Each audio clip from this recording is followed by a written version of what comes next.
दोस्तों, स्वागत है मेरे YouTube channel math with me 99 में। आज हम लोग पढ़ने वाले हैं कथन और निष्कर्ष। और एग्जाम में यहाँ से 2 क्वेश्चन देखने को जरूर मिलता है। तो चलिए वीडियो को शुरू करते हैं। वीडियो को लास्ट तक जरूर देखिएगा, क्योंकि इस वीडियो को देखने के बाद आपका कथन और निष्कर्ष गलती होने की संभावना ही नहीं रहेगी। तो आपको क्वेश्चन यहाँ पे दिख रहा है। क्वेश्चन कह रहा है कि सभी घोड़े गधे हैं और सभी बंदर गधे हैं। चलिए दोस्तों, सभी घोड़े गधे हैं। तो सबसे पहले ये बना लिए घोड़ा, और जितना भी घोड़ा है आपका सब क्या है? गधा है। तो घोड़ा जितना है वो सब क्या है? गधा है। आगे क्वेश्चन कह रहा है कि सभी बंदर गधे हैं। जितना सारा बंदर है वो सब के सब क्या है? तो गधा है। तो गधा के अंदर क्या होगा? सारा के सारा आपका ये बंदर आ जाएगा। चलिए दोस्तों, ये इस प्रकार का आपका डायग्राम बन गया। अब आपको निष्कर्ष कह रहा है निकालने के लिए। निष्कर्ष में आपको कह रहा है, निष्कर्ष 1 में कह रहा है कुछ घोड़े बंदर है।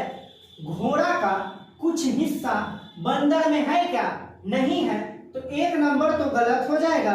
2 नंबर आपका कह रहा है कुछ बंदर घोड़े हैं। बंदर का कुछ हिस्सा घोड़ा है क्या? नहीं है। तो जब निष्कर्ष 1 भी गलत हो और निष्कर्ष 2 भी गलत हो तो आपका ऑप्शन नंबर ए सही हो जाएगा, ना ही 1 और ना ही 2। क्वेश्चन कह रहा है, कथन है कुछ स्टोर कमरे हैं। दोस्तों ये देखिए, ये टोटल का टोटल हो गया आपका स्टोर। ये स्टोर हो गया और स्टोर का कुछ हिस्सा क्या है? तो कमरा है। स्टोर का कुछ हिस्सा कमरा है। तो आप ऐसे डायग्राम बना दीजिए, स्टोर का कुछ हिस्सा कमरा है। आगे कह रहा है कुछ कमरे पोस्टर है। कमरा का कुछ हिस्सा क्या है दोस्तों? तो कमरा का कुछ हिस्सा पोस्टर है। अब आपका निष्कर्ष कह रहा है, निष्कर्ष में कह रहा है दोस्तों कि कुछ कमरे स्टोर है। कमरा का कुछ हिस्सा स्टोर है कि नहीं है? तो आप कहिए कि हाँ है, ये है। कमरा का कुछ हिस्सा स्टोर तो है। 2 नंबर में कह रहा है कुछ पोस्टर कमरे हैं। कुछ पोस्टर कमरा है। पोस्टर का कुछ हिस्सा कमरा में है। पोस्टर का कुछ हिस्सा कमरा में है। तो आप कहिएगा कि हाँ पोस्टर का कुछ हिस्सा कमरा में तो है ही है। तो आपका ऑप्शन नंबर ए हो जाएगा, यानी कि दोनों निष्कर्ष सही है। तो आपका ऑप्शन नंबर ए, दोनों निष्कर्ष अनुसरण करते हैं। यहाँ पे क्वेश्चन आपको कह रहा है कुछ पिन क्लिप है। कुछ पिन क्या है? क्लिप है। ये हो गया आपका पिन। अब पिन का कुछ हिस्सा जो होगा वह होगा क्लिप। पिन का कुछ हिस्सा हो गया आपका क्लिप। आगे कह रहा है कुछ क्लिप पेन है। क्लिप का कुछ हिस्सा हो जाएगा आपका पेन। तो डायग्राम बन गया दोस्तों। अब आपका निष्कर्ष कह रहा है कि कुछ पिन पेन है। कुछ पिन पेन है। तो देखिए दोस्तों, कुछ पिन पेन है तो हो भी सकता है, नहीं भी हो सकता है। हो भी सकता है, नहीं भी हो सकता है। यानी आप एग्जैक्ट नहीं कह सकते कि पेन का कुछ हिस्सा पेन है ही, पिन का कुछ हिस्सा पेन है ही, एग्जैक्ट नहीं कह सकते। आगे कह रहा है ऑप्शन 2 में, निष्कर्ष 2 में कोई पिन पेन नहीं है। कोई भी पिन पेन नहीं है। कोई भी पिन पेन नहीं है। ये भी आप एडजेक्ट नहीं कह सकते कि पेन का कुछ पेन जो है पिन नहीं है। तो जब दोनों नहीं कर सकते, यानी कुछ की संभावना बनेगा, तब आपका ऑप्शन हो जाएगा या तो निष्कर्ष 1 या निष्कर्ष 2 अनुसरण करता है। यानी जब एडजेक्ट रूप से नहीं निकल पाए तो हम कह सकते हैं कि या तो 1 या तो 2, यानी दोनों में से कोई एक हो सकता है। लेकिन एडजेक्ट रूप से नहीं कह सकते। इस प्रकार आपका ऑप्शन हो जाएगा सी, यदि या तो निष्कर्ष एक या निष्कर्ष दो अनुसरण करता है। सभी रेजर ब्लेड है, ये हो गया दोस्तों रेजर। क्या हो गया? रेजर। रेजर जितना भी रेजर है सब क्या है? ब्लेड है। तो रेजर सब ब्लेड है, यानी ब्लेड के अंदर आपका सारा रेजर आ जाएगा। आगे कह रहा है कि सभी ब्लेड धातुएं हैं, जितना भी ब्लेड है क्या है? धातु है, धातुएं हैं। तो धातु के अंदर सब आ जाएगा ब्लेड। चलिए अब आपका निष्कर्ष कह रहा है कि सभी धातुएं रेजर है, जितना भी धातु है सब रेजर के अंदर है। आप कहिए कि नहीं, जितना भी धातु है सब रेजर के अंदर है, नहीं है। तो एक नंबर आपका ऑप्शन गलत है। दो नंबर कह रहा है कि कुछ धातुएं ब्लेड है, धातु का कुछ हिस्सा ब्लेड होगा कि नहीं होगा? होगा। धातु का कुछ हिस्सा ब्लेड होगा। क्यों होगा? जरा एक कहानी सुन लीजिए।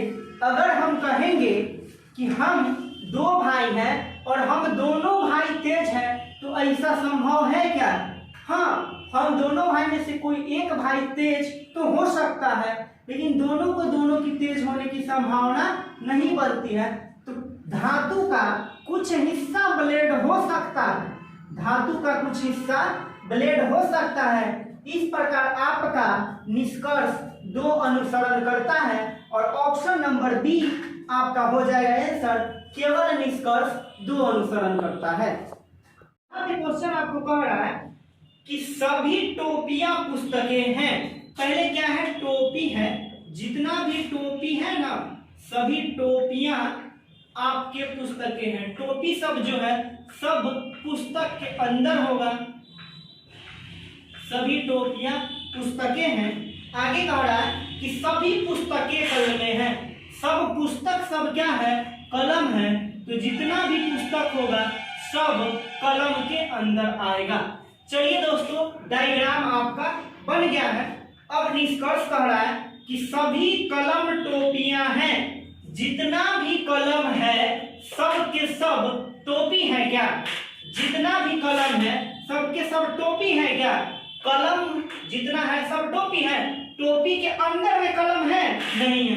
यानी कि निष्कर्ष एक तो गलत है। निष्कर्ष दो में कह रहा है कुछ कलम टोपियां हैं, कुछ कलम टोपियां हैं। हाँ दोस्तों, कलम का कुछ हिस्सा टोपी हो जाएगा।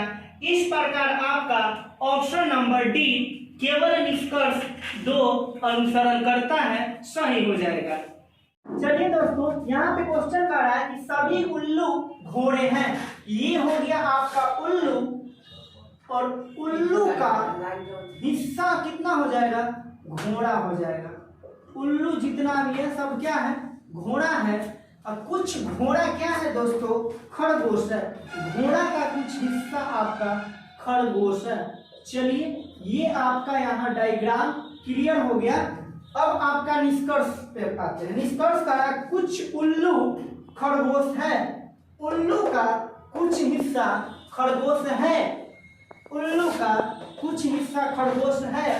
तो हो सकता है, लेकिन कंफर्म नहीं है कि होगा ही, तो इसको छोड़ दीजिए। एक नंबर गलत है। दो नंबर कह रहा है निष्कर्ष कि कुछ खरगोश घोड़ा है, कुछ खरगोश घोड़ा है। तो दोस्तों, यहाँ से आपको स्पष्ट दिख रहा होगा कि कुछ खरगोश घोड़ा है, घोड़ा का कुछ हिस्सा खरगोश में है ना।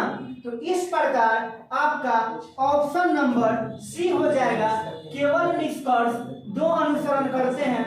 दोस्तों, इसमें हम कन्फर्म ही निकालते हैं। जो कथन होगा वह आंसर कभी भी नहीं होता है, जो कथन में होगा वह आंसर कभी भी नहीं होगा, और हम इसमें एडजेक्ट ही निकालते हैं। संभावना पे हम बात नहीं करते, जो 100% श्योर होगा उसी चीज को लेकर चलते हैं। तो मिलते हैं दोस्तों हम अपने अगले वीडियो में। तब तक इस वीडियो को देखिए और कृपया कमेंट कीजिए कि अगले कौन से टॉपिक पे वीडियो बनाया जाए।